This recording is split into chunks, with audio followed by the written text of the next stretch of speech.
चिखली शहरामध्ये भीम आर्मी ऑफिसच्या उद्घाटनानिमित्त सामाजिक परिवर्तन महारॅलीचे आयोजन करण्यात आले होते। चिखली तालुक्यातील भीम सैनिक मोठ्या संख्येने या कार्यक्रमामध्ये सहभागी झाले होते। यावेळेस भीम आर्मीचे सतीश दादा पवार यांची महारॅली पूर्ण चिखलीमध्ये काढण्यात आली। या रॅलीने सर्व चिखलीकरांचे लक्ष वेधले होते।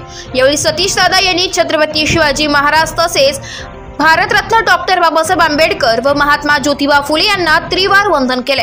शेवटी भीम आर्मीच्या ऑफिस समोर सर्व भीम सैनिकांना मार्गदर्शन केले। तसेच कार्यकर्त्यांनी आपले मनोगत व्यक्त केले व समोरील रूपरेषा सर्वांना समजून सांगितली। स्टार 1 महाराष्ट्र न्यूज साठी प्रतिनिधी सोहेल शेख, चिखली।